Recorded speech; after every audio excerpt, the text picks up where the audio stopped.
very much, Dr. Krishna Prasad, for making me part of this wonderful program. And it will be a learning experience for everybody also, with veterans like Professor Gruver is there with us.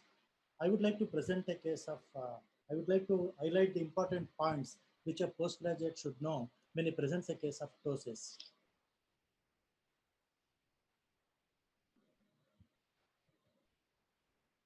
So what exactly is ptosis?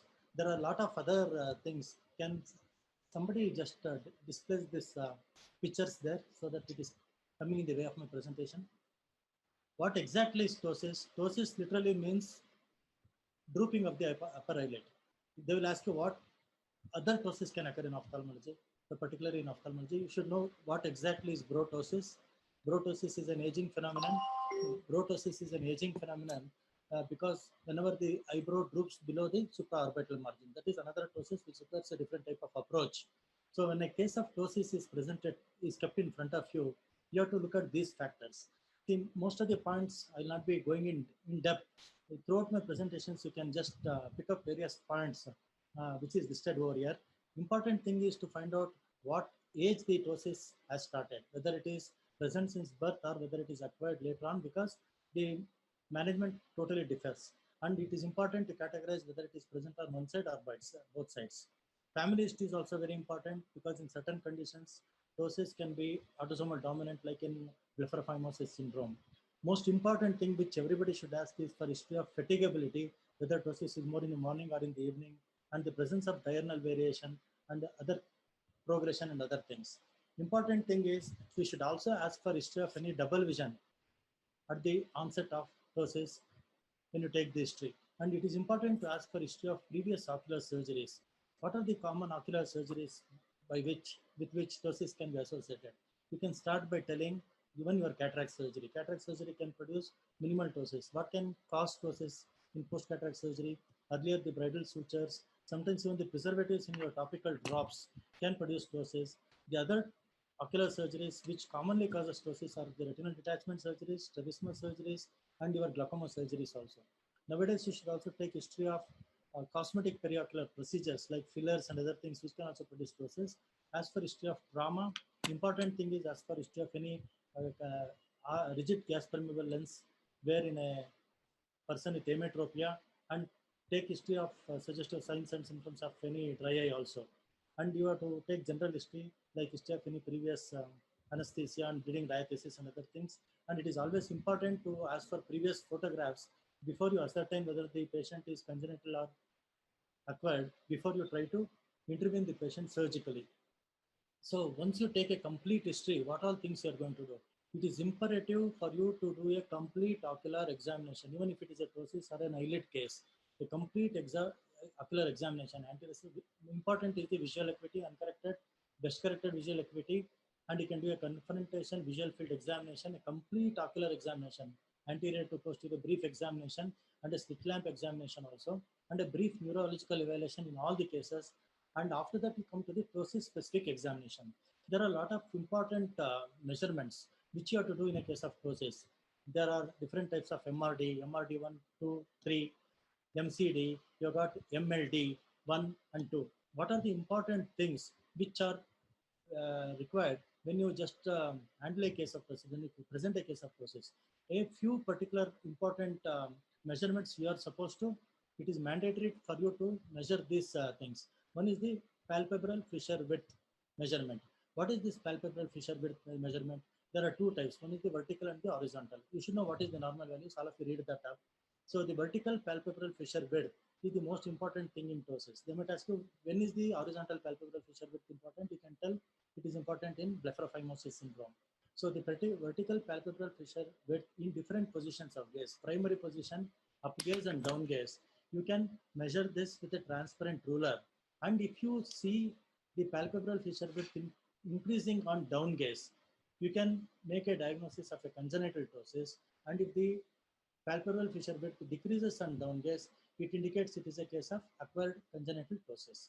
This is one important measurement. Then the other measurements will come, and it is important to ascertain by doing, you should know how to apply the Edding's law here. Just lift the upper lid, the ptotic lid up and see observe the other eye. and always try to categorize it into unilateral or bilateral ptosis, because this is very important in the management of case of ptosis. So the most important measurement is MRD1, that is the margin reflex distance 1. They will ask you what is MRD1, what is the importance of this. You can tell it is important to measure MRD1 because you have to classify ptosis, by which we can decide what type of intervention you want to do for this particular type of ptosis.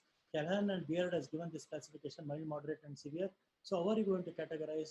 What is MRD1? MRD1, you ask the patient to sit straight ahead, looking in the with the eyes straight in the primary position, with a transparent ruler and with a pen torch placed at least 1 meter away from the patient, in between the patient's nose.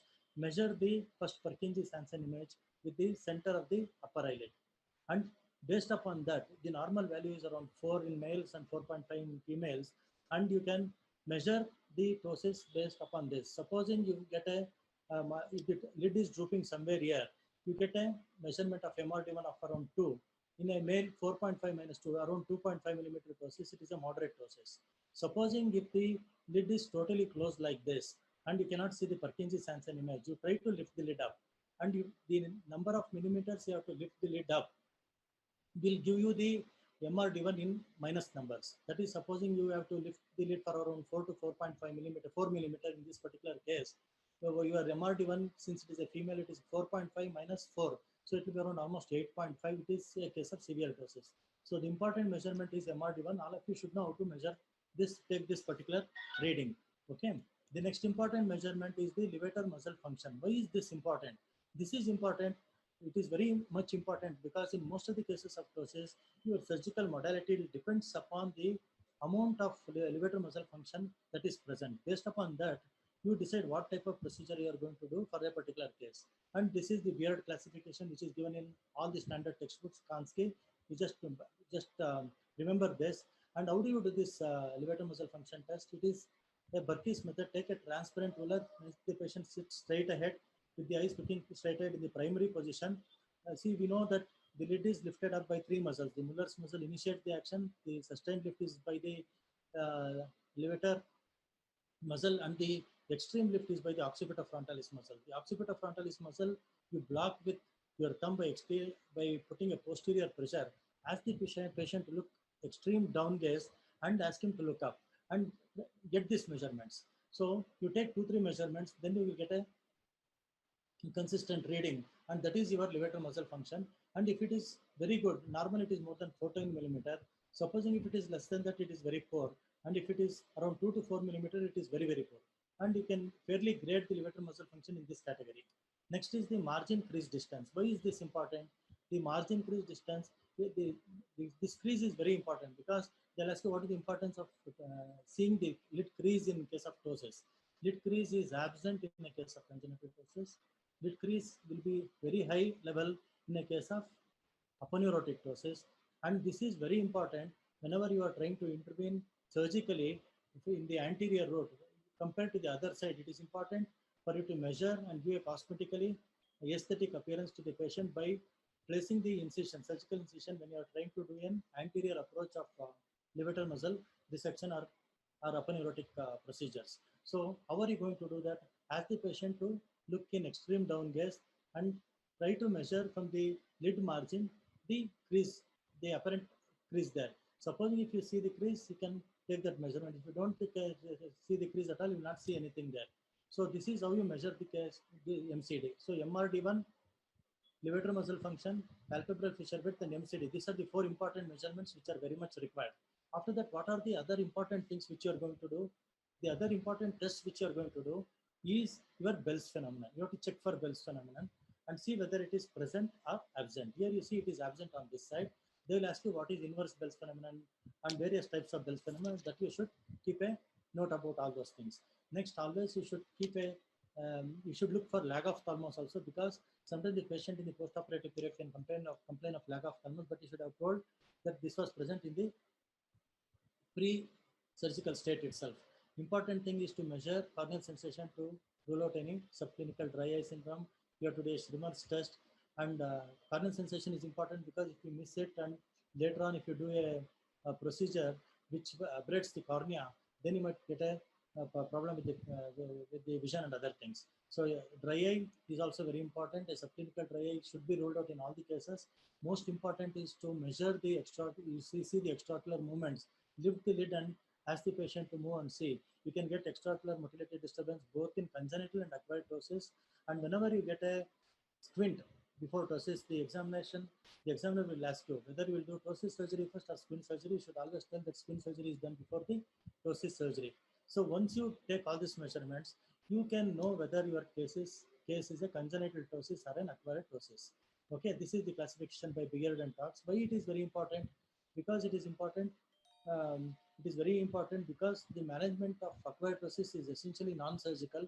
We should try to treat the primary cause, whereas here it is mainly surgical treatment. Okay, and what are the other conditions which can mimic ptosis? These are pseudotosis. I'll ask you what are the causes of pseudotosis? All causes of enophthalmos can mimic ptosis. Next is a patient with exophthalmos can complain of decreased palpebral pressure within the other eye, blepharochalasis and dermatochalasis, and even in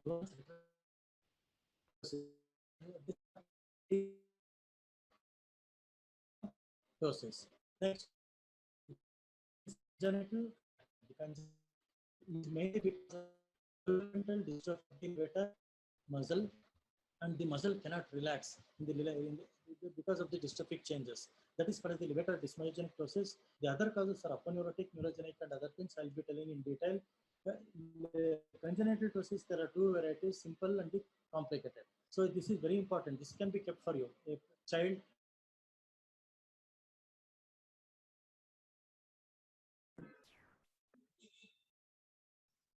Dr. Nagaraju,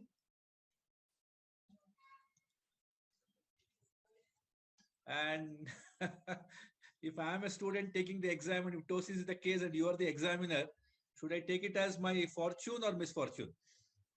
It's always the simplest case. So you should take it as a good fortune. Okay. So, but in case, what are you interested in the examination findings and the diagnosis or the management also? Yes, we would expect them to be able to at least make good rational judgments based on the findings that there are. So if they can pick up the findings well, put them across together to make the correct diagnosis between congenital and acquired, and if acquired, the etiological factor causing it, then put forth their rational uh, selection of the approach. I think if that is done, we would be happy. Surgical details are often not important for them. But at least they should know the names of surgeries and the kind of indications. And why they would choose that surgery, what Okay. would be the essential steps involved, they should know. Okay. And what is the likelihood of having congenital ptosis versus the acquired ptosis, like in as in case of aponeurotic ptosis? Are both equally available for the cases, or it's more that you prefer a congenital ptosis, or whatever that is available? I think at one time we had a gross preponderance of congenital, but nowadays it's almost 50-50. As the longevity has increased, we have as many cases of acquired aponeurotic as we had of congenital, and a number of myogenic, myasthenia cases, neurogenic cases are also available. So they could get anything. Okay. Uh, Dr. Nagaraju, you're on. I think Dr. Kurana, sir. Yes, sir. Yeah. What about your inputs about this case? What would you like to tell the students? Basically, as Dr. Grover has said, basically we will want to know first of all whether the candidate is dealing with the case of ptosis or it is pseudotosis. He should be able to differentiate is it a true ptosis or pseudotosis. If it is pseudotosis, what is the cause? This is what we want to know from the student. Then if it is a true ptosis, as Dr. Grover has already said, he should be able to differentiate between congenital versus acquired and different types of the acquired ptosis. Then various measurements he is supposed to do about the LPS and the amount of ptosis and other measurements which Dr. Nagarajan has already did. And based on all this, we will definitely like to ask as a plan of management. If this is a congenital ptosis with this type of the muscle LPS function, what you will do. So indication of the different types, and preferably if it's possible to just say the rough amount, if it is LPS resection, how you will grade So at least in the case of ptosis, very simple case as Dr. Grover has said it, and Dr. Grover himself is a simple examiner also. So at least we should expect from the candidate in a case of ptosis all these things. And even sometimes we ask what is the most common complication, because what we should consult, the counseling of the patient is very important. Sometimes undercorrection, overcorrection are there, and later on you may be in problem. So the candidate should know when he is going to be an ophthalmologist, he is going to deal with such cases, what are the important points to mention at the time of examination as such. So that's I think I should be there. Dr. Rajlingam, you can unmute yourself. Will you ask the students to demonstrate the various measurements, or that you take it normally, whatever he is telling? I mean, normally do you examine it before it? You keep all those in mind and to cross check, or you're asked to examine in front of you? No, if the findings are correlating and everything, and if you have a sufficient time, we will ask all the patient to measure and show to us. Okay, that's compulsory. And we should evaluate the candidate also, how they are measuring. Okay, that's also very important. So if time permit, definitely we'll ask. And if the findings are correlating with the doses what we are seeing, so sometimes we may ask or we may not ask also. But especially in doses, it is better to ask the how they are measuring, and that is very important. Okay. Yeah, Dr. Nagaraju, before we close, Yeah. any tips to the students about taking a case of ptosis? What are your final tips for the students? Final tips is all of you should know how to take all the measurements. That is the most important thing. Know all the causes of ptosis. Important thing is if it is a case of myogenic ptosis, you know what are the causes of myogenic ptosis. One is your CPEO. You read a little bit about CPEO. Second is myasthenia gravis. Myasthenia gravis, you should know how to do a hydrophonium test, an ice pack test, and you should know what are the other investigations which you do for a case of myogenic ptosis, like ocular myasthenia. These are some important things which you usually ask. And the most important is we don't ask them to tell in surgery in detail. You just ask them to tell the principles of surgery and how do you choose your surgery. You might ask you what is the minimal amount of muscle which you have to resect, that is your levator muscle, to correct the ptosis. Just to 1 or 2 millimeter will not going to correct any type of ptosis. What is the minimum number? We'll ask them what is the maximum resection you can do, what is supramaximal resection. We'll ask them what are the materials you use for a tarsofrontal sling. How do you classify whether it is a autogenous material or a synthetic material? Then we'll ask you what are the various types of tarsofrontal slings also, whether it is a Fox Pentagon or whether it is a Crawford surgery. And all these things are some important things which we usually ask. And we'll ask them what is myasthenia, this thing, Marcus-Gunn ptosis, what are the causes of Marcus-Gunn ptosis, and what are the types of Marcus-Gunn ptosis, and how do you manage a case of Marcus-Gunn ptosis. All these things are important things which every student should know. May I add a couple of things? Yes, Sanjay. Yeah. So here I would like to ask them what functions related to seventh nerve would you like to do? Like I would be expecting them to comment on the Bell's phenomenon. I would be expecting them to look at the function of the frontalis. So if you are doing a frontalis sling and the frontalis action, because there are some cases where there is a severe scarring and the frontalis is not acting, it's adherent. And if the candidate is going on blindly saying that I'll do a sling, that means what are you hooking up the levator to? That muscle should be acting. A lot of times that won't be acting. So a related thing. And this is also one favorite spot where you will ask your anatomy. Like maybe it is about the levator attachments, maybe about some reflexes, or maybe about the lower lid retractors, ocular fibrosis and phimosis syndrome. So it is also a potential area where you go into these topics as if the candidate is doing well with the examination. Entropion, ectropion, lag of thalamus, it can probably go into all the oculoplasty. Yes. Yeah, it can start the discussion onto the oculoplasty scenario. I think Process is like mathematics. It is easy to score. That is what I personally feel. Okay. So thank you very much, Dr. Nagaraju. I think sorry for that small hitch-up. Okay. Dr. Srinivas M. Joshi is waiting. He's a vitreoretinal specialist who's actually very much interested in pediatric retina and retinal imaging. So he would like to share some of the very commonly, given charts in retina. Now the retina is full of investigations, and every PG is expected to know what is is happening in retina today. So he will be telling us how to read